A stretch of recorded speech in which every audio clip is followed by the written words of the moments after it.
The universe is a vast and intricate creation, filled with both the seen and unseen. Among these creations are the Jinn, whose existence is mentioned multiple times in the Quran. Jinn, like humans, are part of Allah's creation, endowed with free will and the ability to choose between good and evil.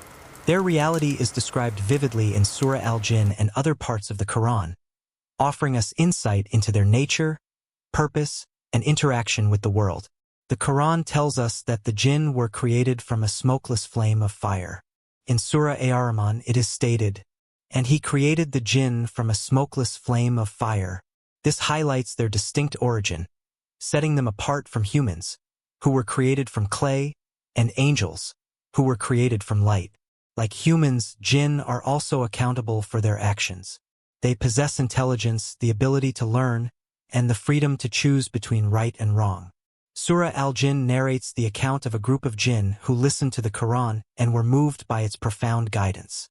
They proclaimed, "Indeed, we have heard an amazing Quran. It guides to the right course, and we have believed in it." This shows that Jinn, like humans, are capable of recognizing truth and submitting to it. The Quran further emphasizes that both humans and Jinn were created to worship Allah. In Surah Ad-Dariyat, Allah states, "And I did not create the Jinn and mankind except to worship me." This verse underlines the shared purpose of existence for both these creations, reinforcing that they too are bound by the divine command to submit to their Creator. However, not all Jinn are righteous. The Quran describes some as believers and others as disbelievers. Among the latter is Iblis, the most well-known of the disobedient Jinn, who defied Allah's command to prostrate before Adam. His arrogance and refusal became the root of his enmity towards humanity, as he vowed to mislead them from the straight path. Despite their existence in a realm hidden from human eyes, the Jinn have limited influence. Surah An-Nahl reassures believers that Jinn, or any other creation, cannot harm or benefit anyone without Allah's permission. This reinforces the concept that reliance should always be placed on Allah, who is the ultimate protector. The Quran also advises caution and protection against the potential harm of Jinn, particularly those who whisper evil or attempt to lead humans astray. Surah Al-Falaq and Surah An-Nas serve as powerful supplications seeking refuge in Allah from every form of harm, including that of the Jinn. Jinn have their own societies, traditions, and lifespans, much like humans. However, their world remains largely separate from ours.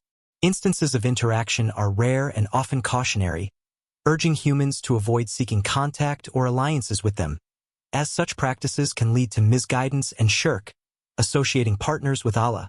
Surah Al-Jinn sheds light on the Jinn's reaction to the Quran, revealing their acknowledgement of its divine origin and their realization of Allah's supreme authority. They say, "And we have sought to reach the heavens but found it filled with strong guards and burning flames." This refers to the changes after the Prophet Muhammad's arrival, as the Jinn were no longer able to eavesdrop on heavenly discussions, signifying a shift in the divine order.